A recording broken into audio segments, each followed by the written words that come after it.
It's pretty self-explanatory, I think.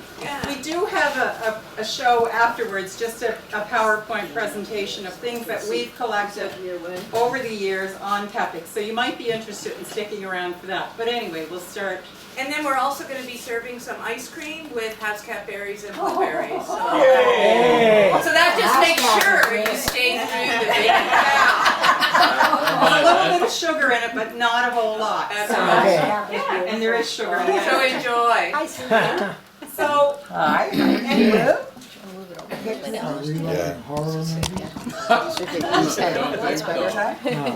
I got my tickets next year for Come From Away Have you seen it before? Yeah.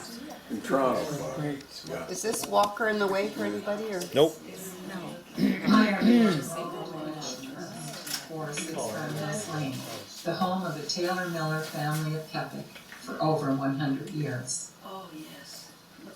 The photos and artifacts in our care and that you're going to view tonight are precious. They're links to the people and the stories who came before us. We're sharing them tonight not because we're experts or we tell the official story, but to keep these memories alive. Our goal is simple. It's to pass along what we've been given, what we hold, and what we've discovered, so future generations feel connected to where they come from. The picture you're seeing is the original picture of the cottage at 6 Farmhouse Lane. It was known as Ocean Crest. It was built around 1917 and taken down in 1970. They say to understand ourselves, we must first understand where we come from, and family history gives us that foundation. We hope you enjoy this presentation. This is a picture of 3 old dolls sitting on Keppoch Beach about 1939. I can only imagine what they might think about the attire that's worn on the beach today. Wow. Well, let's start with Thomas Gibson Taylor, or Papa Tom, as he was affectionately known in the family as. Papa Tom was born on July 29, 1855, in Pictou, Nova Scotia. His parents, David Taylor and Margaret Wilson, also had another son named John, who was born in 1856.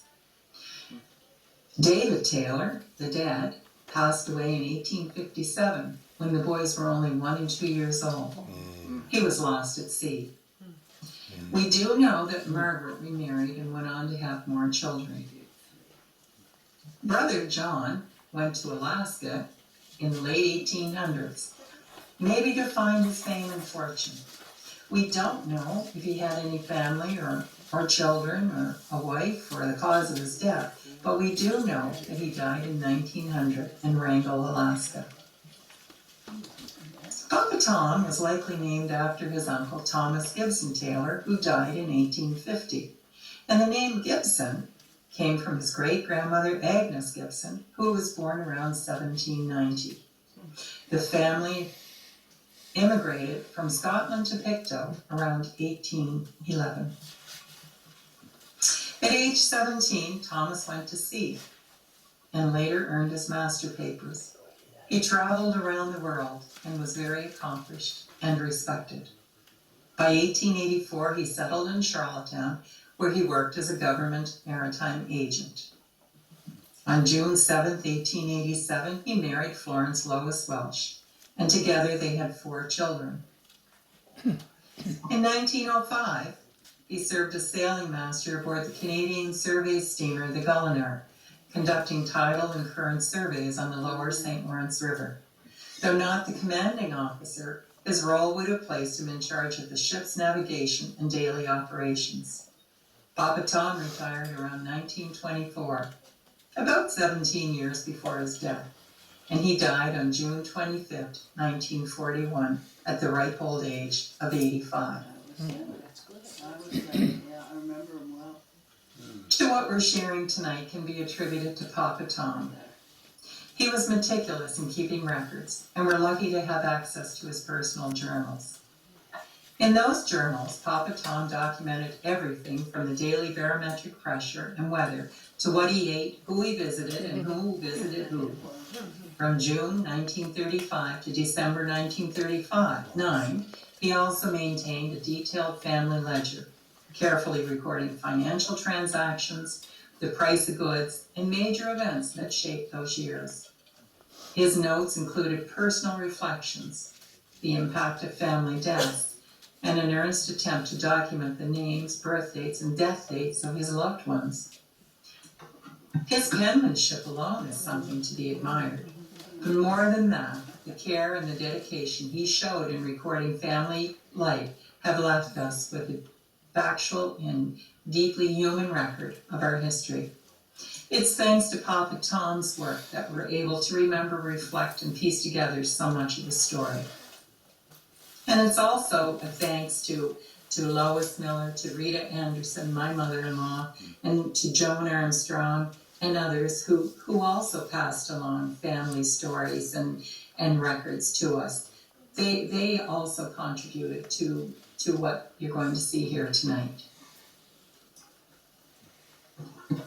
Well, we know that Papa Tom and Florence moved to Keppoch Beach around 1916 or 1917, at a time when the area was transitioning from farmland into seasonal cottage community. Keppoch had begun attracting summer visitors in the early 1900s, especially after the construction of the Hillsborough Bridge in 1905. Papa Tom rented land from the Stewart farm, and together they built a cottage he named Ocean Crest. While we don't know the exact rent he paid for the land, his journals show that by 1929, rent for the land was $20 a year. And he also paid 2 women $4 a day for cleaning that July.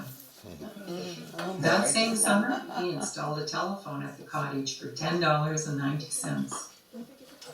By 1931, it appears they owned the property outright, as he paid annual taxes of $1.13 on what is now known as 6 Farmhouse Lane.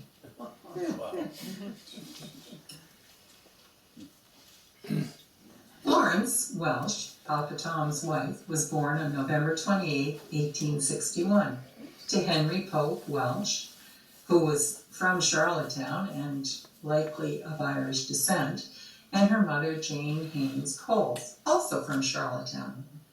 It's recorded that they lived at 185 King Street in Charlottetown, which today is known as the John Brecken House.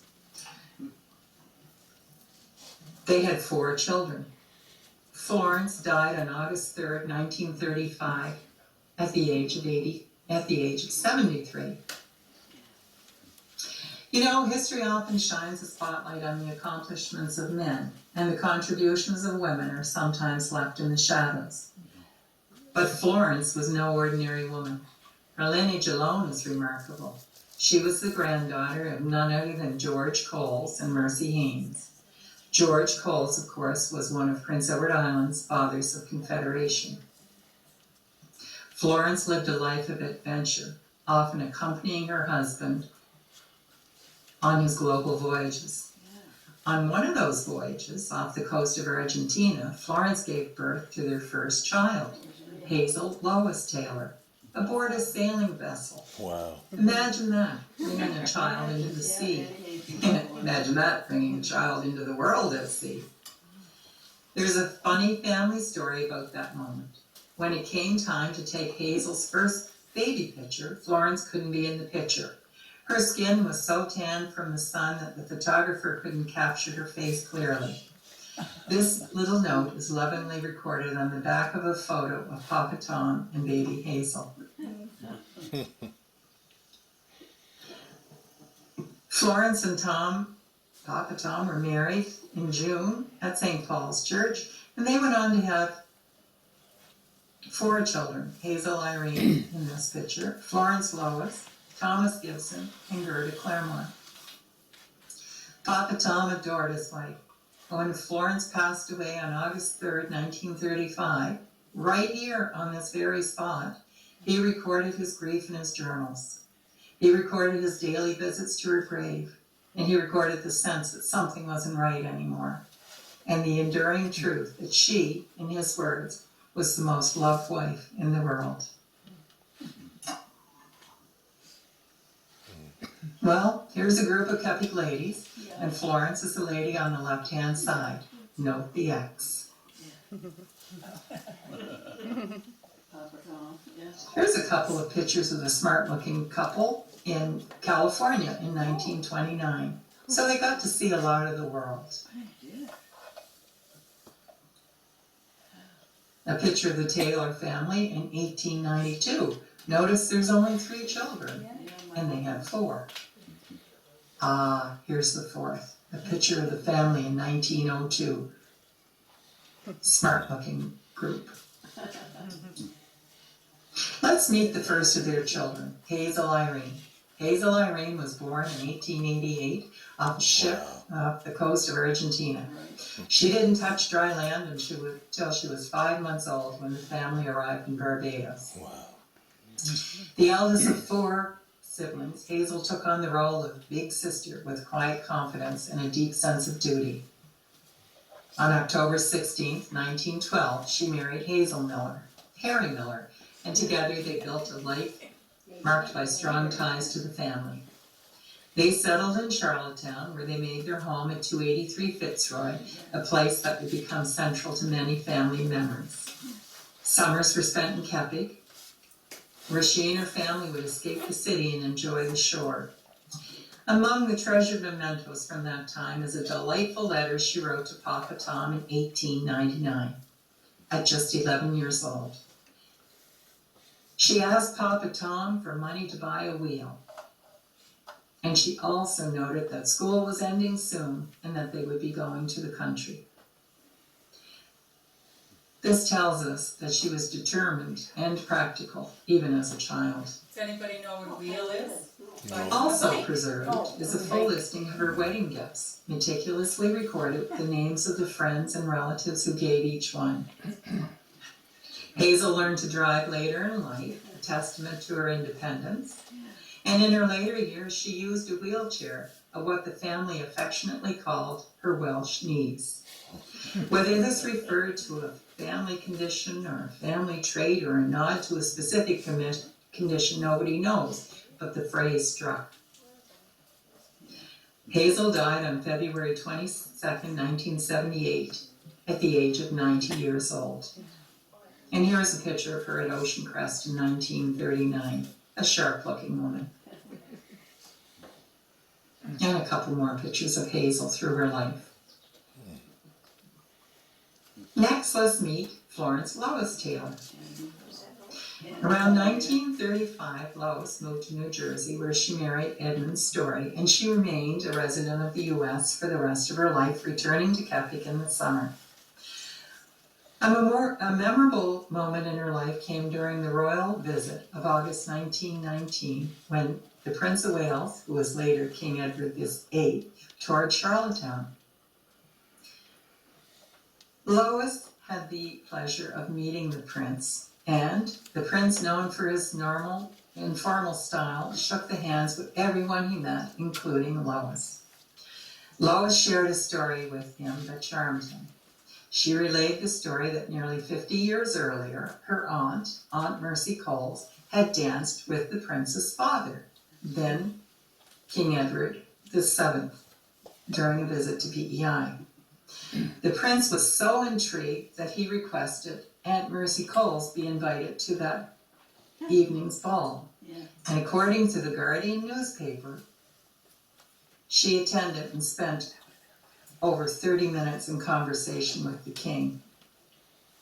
Family lore adds a quirky detail to this story too. The gloves Aunt Mercy wore to dance with the king were made of fine calfskin and were treasured for many years until one was lost.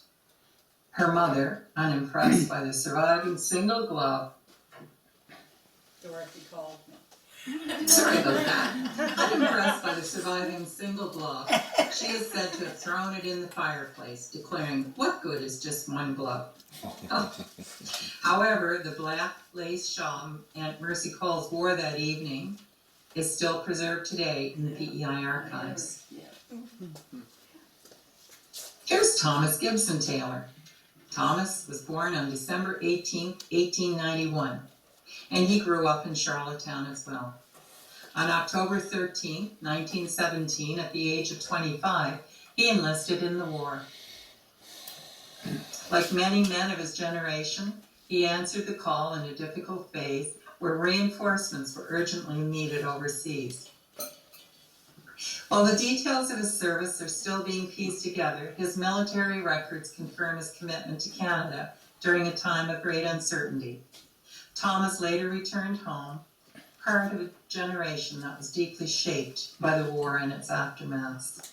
He spent many years at a military hospital. St. Anne de Bellevue, Montreal. I'd like you to meet Gerda Claremont. She was a lifelong resident of Charlottetown and the last child of Florence and Papa Tom. In 1919, she married Noel Hamlin de Blois at St. Paul's Church, and the couple enjoyed a long and devout marriage that lasted 61 years until Noel's death in 1981. Together they raised 4 children: Thomas de Verzay, Beryl Claremont, Audrey Florence, and Nora Henry, her youngest daughter, who is still with us today.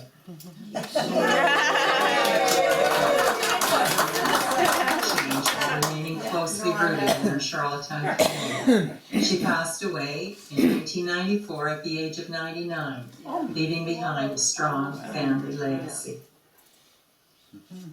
And here's a couple of pictures of the Du Boises, along with Hazel Irene, Gerda's mom, and Noel, her husband. Wow, with a lobster trap.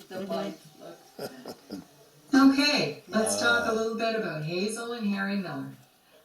They were married for nearly 45 years, and they had 4 children: Lois, Edward, Joan, and Stanley. And Keppoch was their summer residence.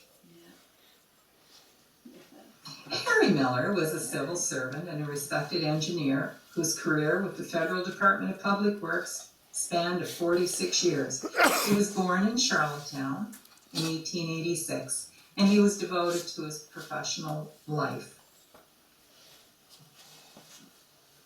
He did serve in the First World War, and he returned to Charlottetown, and he was promoted as assistant engineer, working under District Engineer W.E. Hyndman. His skill and leadership was an unwavering commitment to public service, and this led to his appointment as the district engineer for the Department of Public Works in 1937. In this role, he oversaw numerous public works initiatives that helped shape modern-day PEI. Harry retired from government service on December 24, 1953, marking nearly half a century of the contributions to the province's development. Outside of his professional accomplishments, he was known for his distinctive personal style. He was a gentleman through and through, and he was often spotted on the beach, no matter the season, in a full 3-piece suit.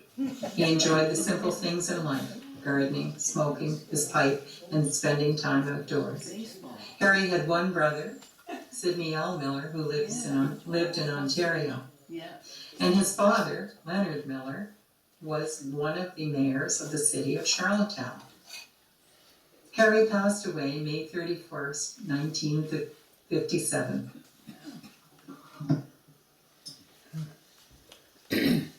Here's a picture of Hazel and Harry and Edward, who is the father of Gordon Miller. And Donnie.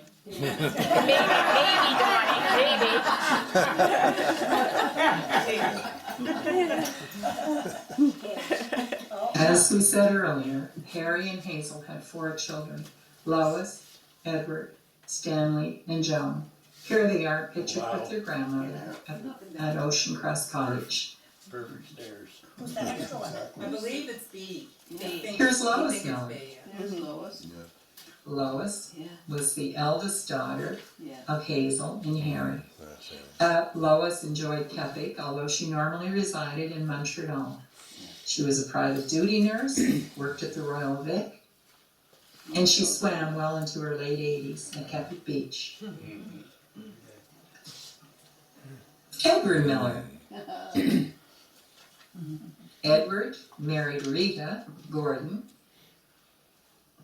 after they met at the Dominion Glass Factory in Montreal in 1944. They later moved to Charlottetown, and they spent their summers at Keppoch. Joan Miller, Joan Armstrong. Joan is pictured here with her family. She married Bill, and they owned a cottage in Keppoch and summered here with their family. Stanley Miller. Stanley Miller is the father of Debbie and Philip Miller. Quite a character, I understand. Here's a picture of Keppoch Beach, probably 1940. Note the banks, note the cliff, note that there's no cottages or houses at Lobster Point.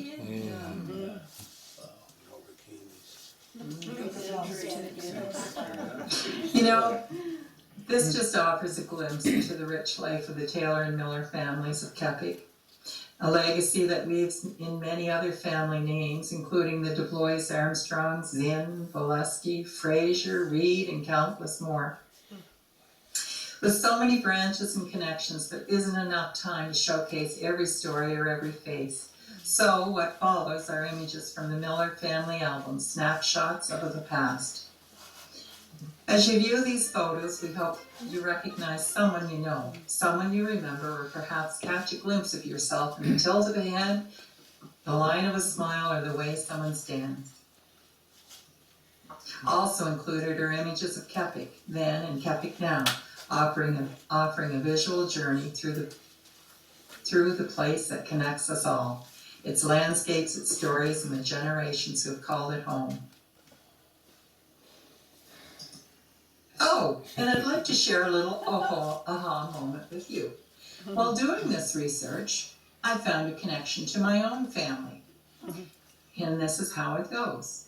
On the Miller side of the family, so Harry Miller's uncle, Dr. Alex Francis Miller, was a respected physician at the Kentville Sanatorium in Nova Scotia, and he was known for his dedication in treating tuberculosis.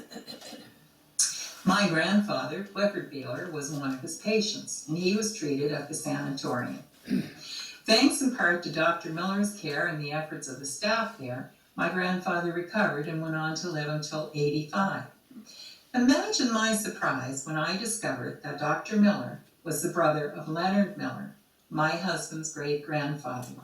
Leonard was a well-known figure in Charlottetown and a former mayor, and the first principal of West Kent School. It's a striking example, that old idea, 6 degrees of separation, the threads of connection between our families across provinces, generations, and circumstances came in full circle in the most unexpected way. And in a very real sense, I might not be here today if it wasn't for the work of Dr. Miller and others like him. Here's a picture of my grandfather sitting with a group of patients around 1941. And here's a picture of Dr. Miller, and he does look like a Miller, at that time at a staff picnic in 1948. Kind of fun. There's Dan. Let's enjoy some pictures. Yeah. Here we have Joan and Stanley, and Gordy and Donnie, and Lois and Ted. Yeah, look at that.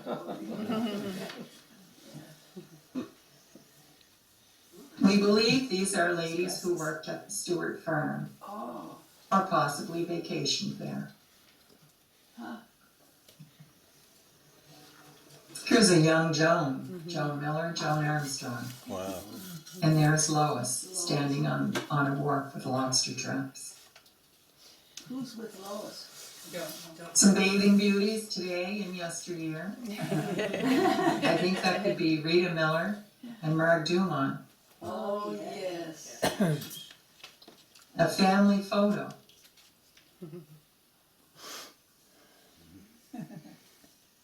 A family wedding. Rita? Yeah. Ah, Keppoch in the winter. Say it isn't true. Snow.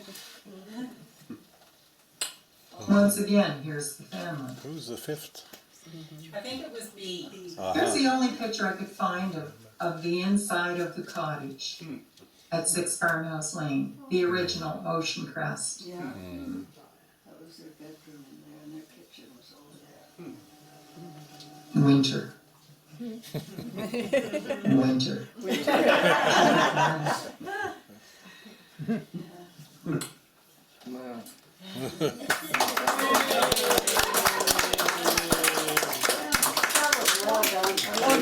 So that's this presentation, but we do have a little one of just newspaper clippings and stuff like that, and you're welcome to watch it, but Terry is getting ready to serve delectable Hascap and blueberry ice cream. So Get me the ice cream. Yeah. We'll get I'll together. put it on, and if you'd like to sit through it, that's fine. Yeah. And maybe some of the young people would serve people ice cream. And if you get Hascap juice on your clothing, you will not get it off. No dripping. Thank you so much. Yeah, very So this is a presentation that we did one year to really just showcase some pictures and have a bit of fun. I think we did it for a New Year's Eve party. Oh, did you? Yeah.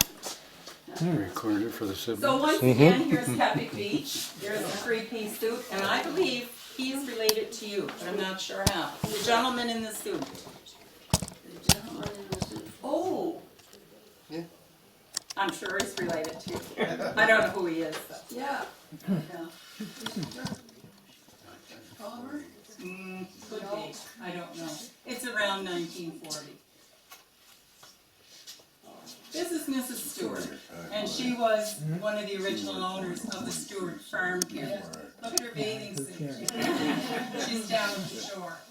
This is the obituary written for her husband, Charles Stewart, and it talks about the residents of Keppoch as well. It's a little hard to read, so. These are just newspaper clippings that came out. Like if you think about Facebook today, the newspaper in Charlottetown, there were 2 newspapers, and there was a morning edition and an evening edition. And so that was the Facebook of their time. So these were some of the advertisements and the notices that were in Facebook at that time. Oh, Oh, sorry. Oh, here's a picture from our property. No trees, view of the water. But I think this is George. Where are you? This is likely the Nash cottage down here. Yeah, I think so. okay. Yep. And that's ours right there. And here Jensen's, holy crap. they're talking about, For sale. Simpson, yeah. I believe that was the James property. Okay. For fire insurance. Yeah. HM Simpson, what is that? There you go. Yeah. Oh, yeah. Yes, the ice house, we were talking about that today. Right. Oh, my gosh. Mrs. Julian James. What does that say, Charlene? Sorry. What did that say? And what was the date on that? The previous one? Yeah. I would say it was probably around, it was around 1930. I would have the date, but it's not here that I can see it. That's Mrs. Julian James, of all people. Wow. Yeah, the date, yeah. Mrs. James was selling it. Well, it was for sale under many different, like even when, I believe Mr. James, wasn't he a minister? He was a minister. And he tried to, I think he tried to sell it That was originally. the original edition. And then, yeah. Yeah. These blueberries, thank you so much. Keppoch Roads. Here's a picture of Harry Miller trying to get into Keppoch. And there's an article written here that talks about the state of the roads in Keppoch and how much money they pay to operate the roads. And there's a quote here that's really fun. Some things never change. That's right. And the quote says, Major T.B. Rogers was the first speaker, speaking for the residents of Southport and Keppoch. He declared there were 110 cars, and judging that they burned 1 gallon of gas per day, that meant that $11 per day went to the government in taxes.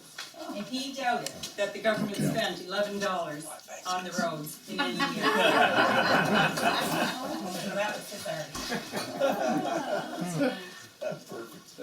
They were always looking for farm help, and they were looking for 2 unmarried men with experience in handling tractors to work on a farm at Keppoch. Clark, for heaven's sake. Good place to board, and wages were $60 per month. $60 a month, and board supplied. Did you know Frank Clark? Yes. Yes. Yeah. Here's another picture of the Taylor and Miller family. So there's Florence Taylor and Auntie Woe, and I believe that's Hazel, Irene there in the background as well, in the original cottage. Sorry, I know I'm late, but how did the Taylors fit in? Maybe you can look at the presentation later. Yeah, The okay, Taylors sure, were yeah. the original family There's here. Uncle Stan, there's Yeah. Auntie Lowe and Uncle Stan, and You don't that's fit in everybody. Auntie Hazel Taylor married Harry Miller. And the, Who were the original family? and the, It's the Reader's Ocean Digest Crest, version. the little guy in his mother's arms, in Hazel arms, is actually Gord's dad, and it says that he had a broken leg at that time. So they must have been roughhousing somewhere. I'm thinking this is the Stewart farm, and it was likely around 1970. So the Stewart farm would be where Jones, The other side of Jones. the other Yeah. side of Jones' cottage. Cherry Corner and the Jardine Cottage Okay, Yeah. this one on the left. on the left, and that's Jones feeding the chickens. Oh, Wow. Again, a few more ads. They talk about the summer cottages of Keppoch. They sure are well patronized.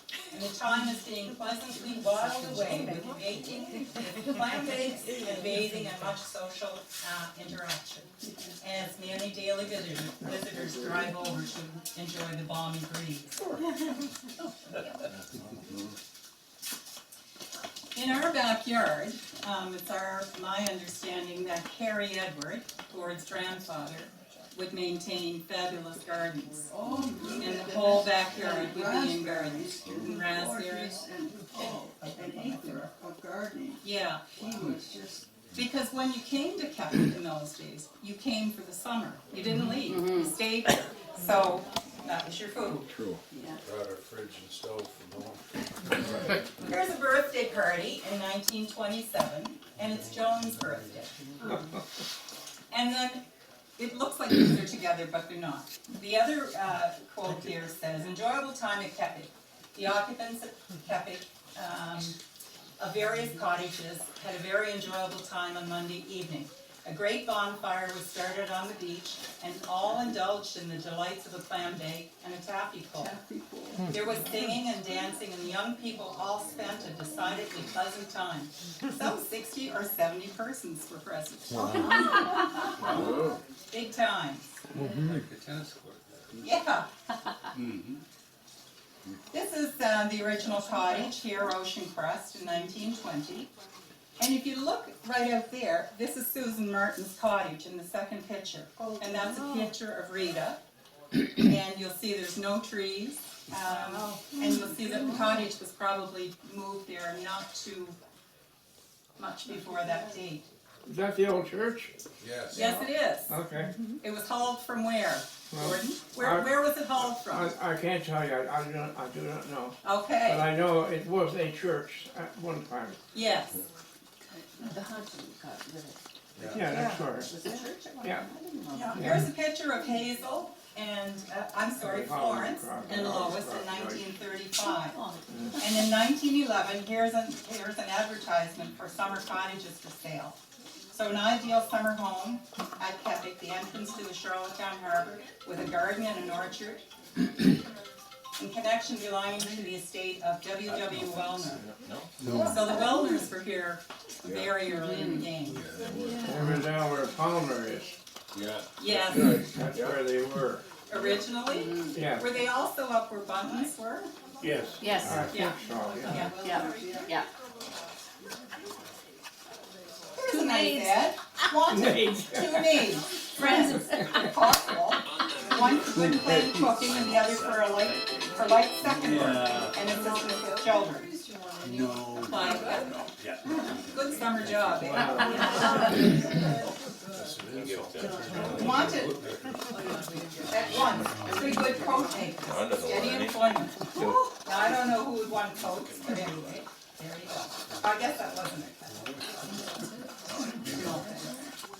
No.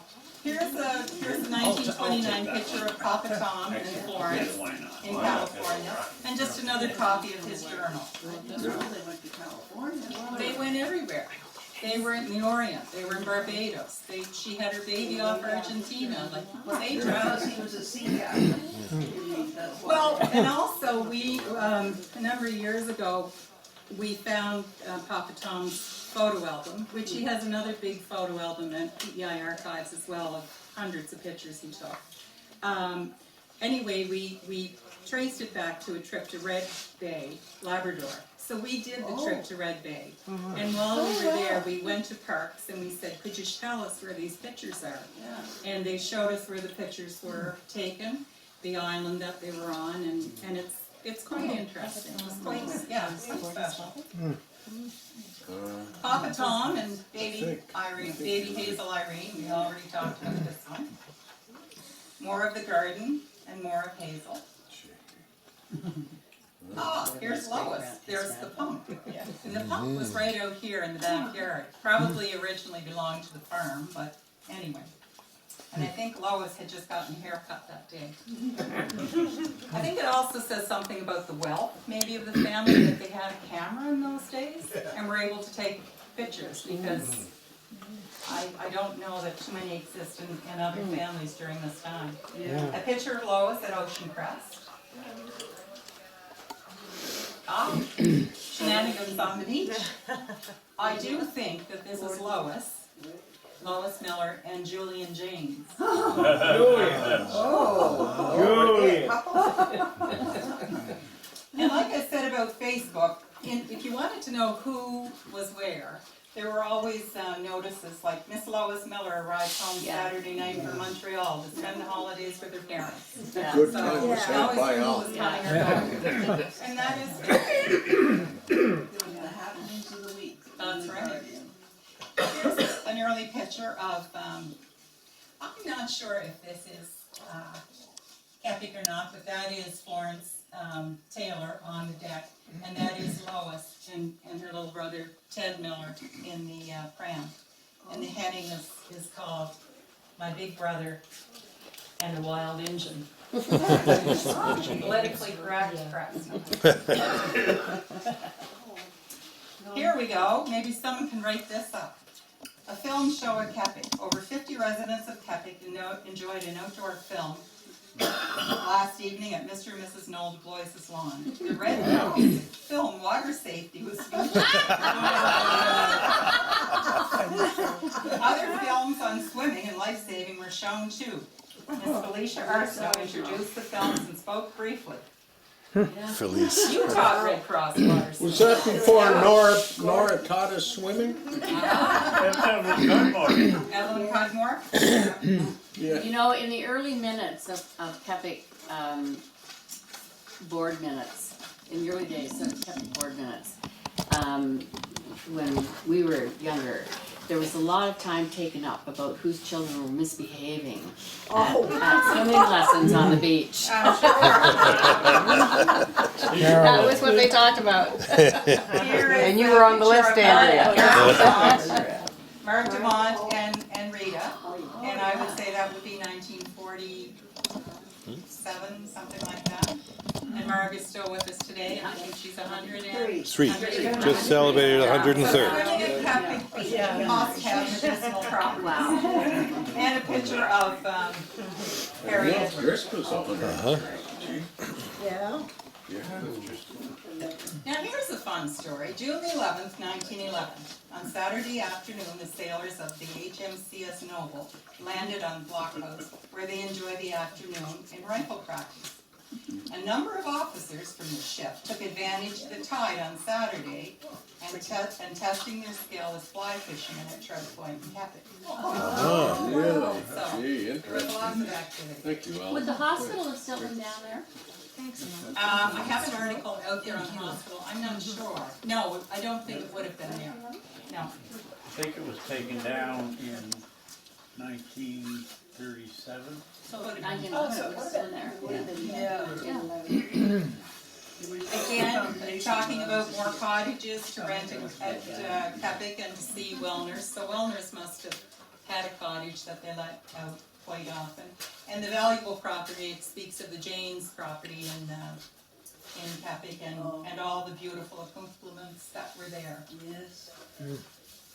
I find it interesting too that, you know, the Miller cottage was Ocean Crest. And the one that was built by Frank Curtis is Ocean View. Yeah. I didn't know The that. sign there. Yeah. Yeah. The cottage Ocean Crest, Rescue. the sign is now on the Armstrong cottage. Yeah. Yeah, which, Trying to get it back. being family. You should alternate it year to year, you know, and then just not give it back. Here's a fun story. The many girls who flocked to the square's benches Tuesday afternoon gave notice that a ship had docked.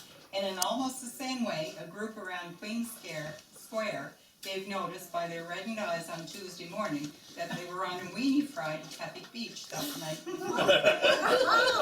The reddened eyes were not caused by lack of sleep, but rather by the stiff breezes blowing offshore. Oh, yeah, sure. Apart from that, a little bit of vodka. I think our excuses got a little more inventive over here.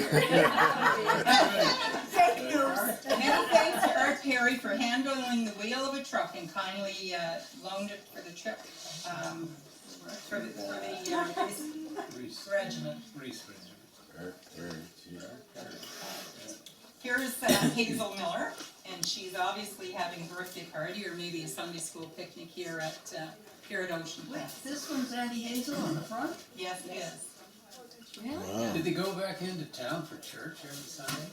No, I don't know. What are they That's doing? more than I can tell you. I doubt it. Actually, Uncle Tom DuBois would play the organ in the Pink Room in Cherry Corner Yeah. while a pastor held the service downstairs in Cherry Corner's living room. Oh, That actually happened. Yeah. You know that? Interesting. Harmonium, there was a harmonium up there. Yeah. I'm not exactly sure who this lady is. I believe it's Annie, she wasn't Annie Taylor. No, she was of the second generation of Margaret Wilson's children after her husband passed. I do know that the little girl sitting on the step is once again Joan. So lots of pictures of Joan. Yeah.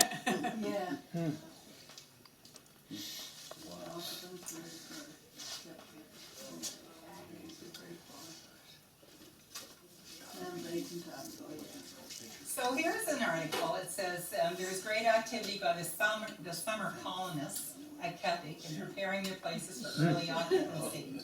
There have been several new buildings. Mr. Vic Dunbar has built a new cottage, which has been readily taken up by Charlottetown people. Then to the west, there are new cottages built by Fred Nash, Dr. J.T. Lance, and Mr. Hugh Simpson. And it is understood that another cottage will be started at once by Mr. John McNair. Some of the residents have already moved over, and it's understood that the majority will be located there shortly after the 1st of June. Likely activity is recorded at Inkerman, York Point, and Rundle. No, not. What year was that, Char? I don't have the years on the slides, I Okay. have them recorded. Oh, yeah, maybe Curious, because, yeah. So the I think JT they- Lance I think- cottage is the cottage I'm in. Okay, Yeah. Yeah. And then the Nash. and when was that built? JT was Brody's dad, JT Lance was Brody's so dad, it would yeah. have been, it I'm would gonna have say been, around Hugh 30s. Simpson. Around It what? would have been Around the Boys 1940, I can ask Because her. they built the DuBois Yeah, Cottage. but you know, Rebecca would know exactly when that Nash cottage was Yeah. built. And I think George might have that information coming. And the Simpson one would have been what used to be the Du Bois cottage. Right, yeah. Yeah, Okay. Yes, that's Okay. Tom and Mary's. yeah. Here's another picture of folks down on Keppoch Beach. Lovely bathing houses.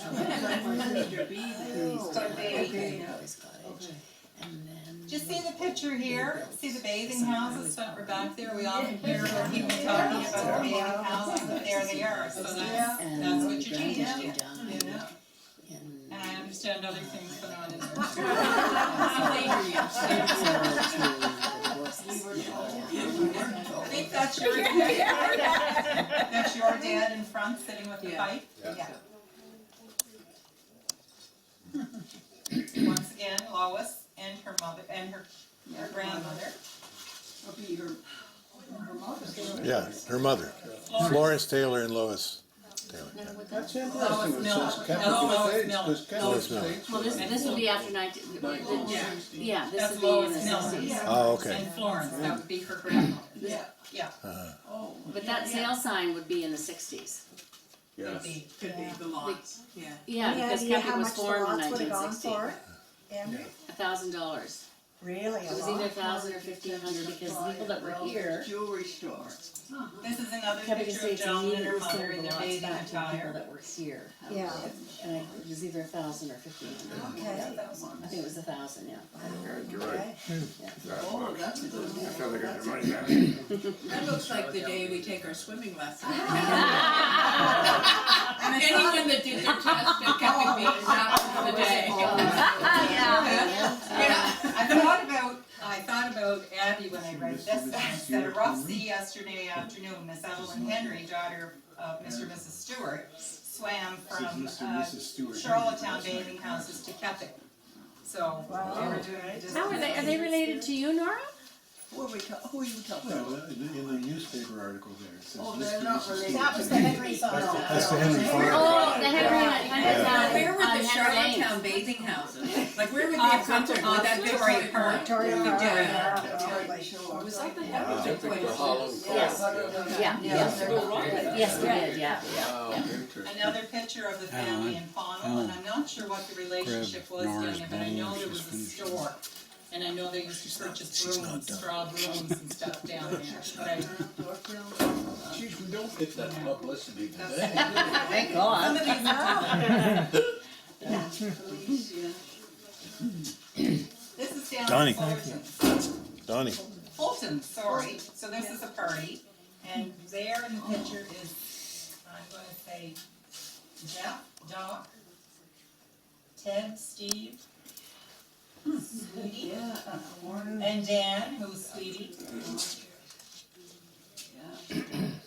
So that would have been the cottage, right? Right across from our cottage. Yeah. It's not. Yeah. So Well, the here's, Valesky cottage, we always call it, but the Evans own it. Evans, yeah, that's it. here's another article about the fact that all the summer cottagers were in residence at Keppoch, and they